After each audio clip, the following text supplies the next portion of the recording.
You, John Fitzgerald Kennedy, do solemnly swear. I, John Fitzgerald Kennedy, do solemnly swear. That you will faithfully execute the office of President of the United States. That I will faithfully execute the office of President of the United States. And will, to the best of your ability. And will, to the best of my ability. Preserve, protect, and defend the Constitution of the United States. Preserve, protect, and defend the Constitution of the United States. So help you God. So help me God.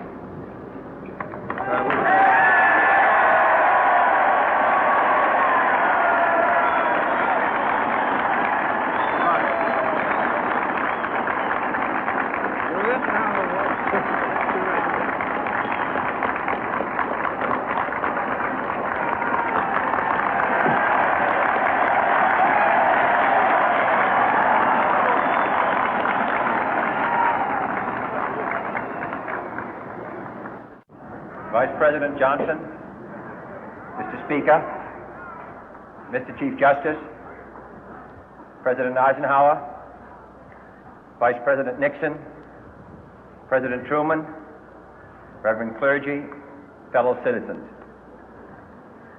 We observe today not a victory of party, but a celebration of freedom, symbolizing an end as well as a beginning, signifying renewal as well as change. For I have sworn before you and Almighty God the same solemn oath our forebears prescribed nearly a century and 3/4 ago. The world is very different now, for man holds in his mortal hands the power to abolish all forms of human poverty and all forms of human life. And yet the same revolutionary beliefs for which our forebears fought are still at issue around the globe. The belief that the rights of man come not from the generosity of the state, but from the hand of God.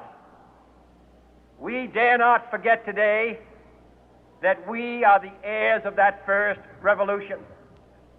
Let the word go forth from this time and place to friend and foe alike that the torch has been passed to a new generation of Americans born in this century, tempered by war, disciplined by a hard and bitter peace, proud of our ancient heritage, and unwilling to witness or permit the slow undoing of those human rights to which this nation has always been committed and to which we are committed today at home and around the world.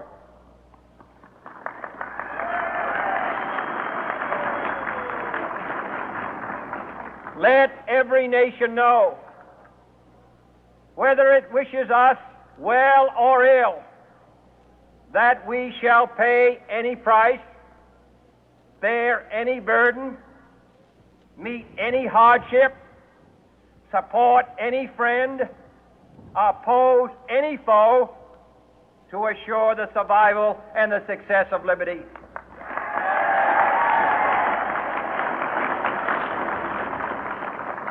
This much we pledge and more. To those old allies whose cultural and spiritual origins we share, we pledge the loyalty of faithful friends. United, there is little we cannot do in a host of cooperative ventures. Divided, there is little we can do, for we dare not meet a powerful challenge at odds and split asunder. To those new states whom we welcome to the ranks of the free, we pledge our word that one form of colonial control shall not have passed away, merely to be replaced by a far more iron tyranny. We shall not always expect to find them supporting our view, but we shall always hope to find them strongly supporting their own freedom, and to remember that in the past, those who foolishly sought power by riding the back of the tiger ended up inside.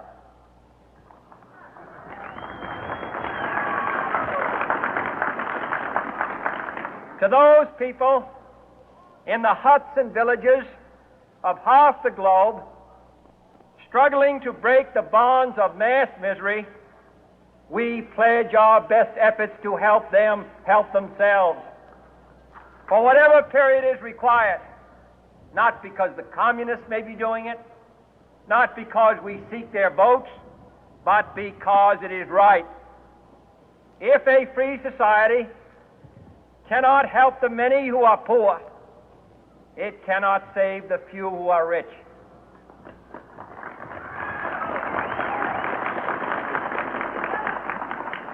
To our sister republics south of our border, we offer a special pledge to convert our good words into good deeds, in a new alliance for progress, to assist free men and free governments in casting off the chains of poverty.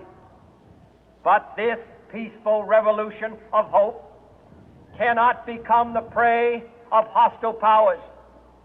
Let all our neighbors know that we shall join with them to oppose aggression or subversion anywhere in the Americas. And let every other power know that this hemisphere intends to remain the master of its own house.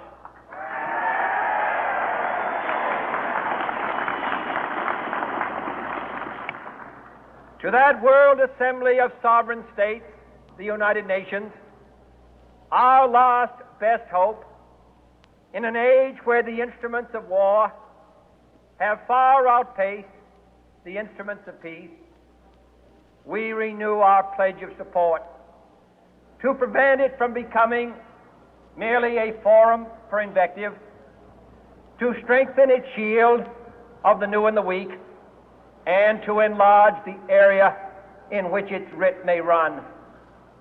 Finally, to those nations who would make themselves our adversary, we offer not a pledge, but a request that both sides begin anew the quest for peace. Before the dark powers of destruction, unleashed by science, engulf all humanity in planned or accidental self-destruction, we dare not tempt them with weakness, for only when our arms are sufficient beyond doubt can we be certain beyond doubt that they will never be employed. But neither can two great and powerful groups of nations take comfort from our present course, both sides overburdened by the cost of modern weapons, both rightly alarmed by the steady spread of the deadly atom, yet both racing to alter that uncertain balance of terror that stays the hand of mankind's final war. So let us begin anew, remembering on both sides that civility is not a sign of weakness, and sincerity is always subject to proof. Let us never negotiate out of fear, but let us never fear to negotiate.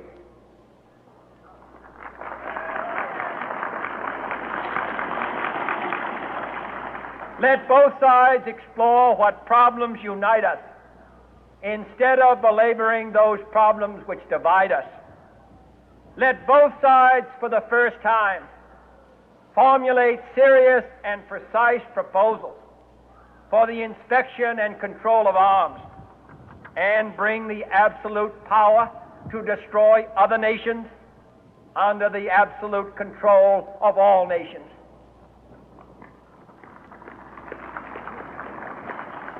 Let both sides seek to invoke the wonders of science instead of its terrors. Together, let us explore the stars, conquer the deserts, eradicate disease, tap the ocean depth, and encourage the arts and commerce.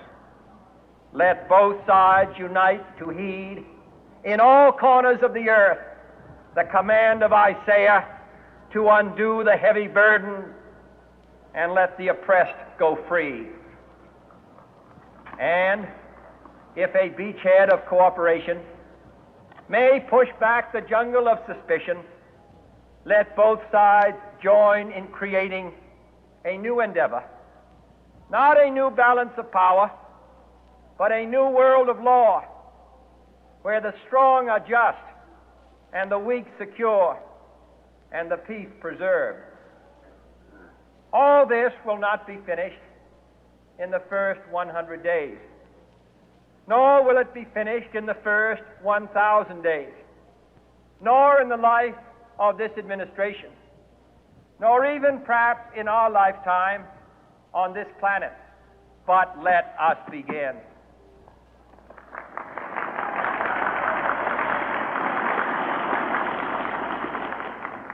In your hands, my fellow citizens, more than mine, will rest the final success or failure of our course.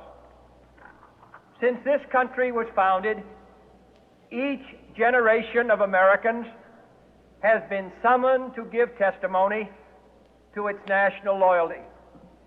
The graves of young Americans who answered the call to service surround the globe. Now the trumpet summons us again, not as a call to bear arms, though arms we need, not as a call to battle, though in battle we are, but a call to bear the burden of a long twilight struggle, year in and year out, rejoicing in hope, patient in tribulation, a struggle against the common enemies of man, tyranny, poverty, disease, and war itself. Can we forge against these enemies a grand and global alliance,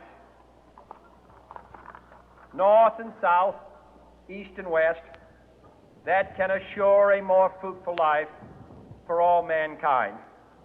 Will you join in that historic effort?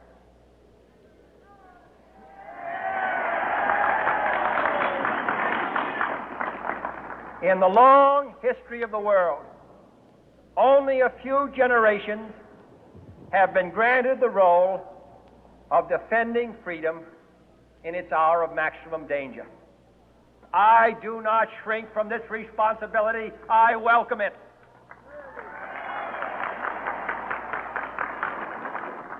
I do not believe that any of us would exchange places with any other people or any other generation. The energy, the faith, the devotion which we bring to this endeavor will light our country and all who serve it. And the glow from that fire can truly light the world. And so, my fellow Americans, ask not what your country can do for you, ask what you can do for your country.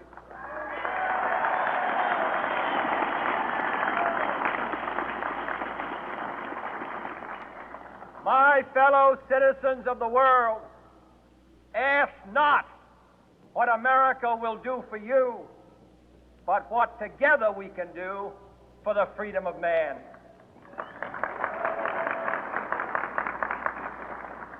Finally, whether you are citizens of America or citizens of the world, ask of us here the same high standards of strength and sacrifice which we ask of you. With a good conscience, our only sure reward, with history the final judge of our deeds, let us go forth to lead the land we love, asking His blessing and His help, but knowing that here on earth, God's work must truly be our own.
you.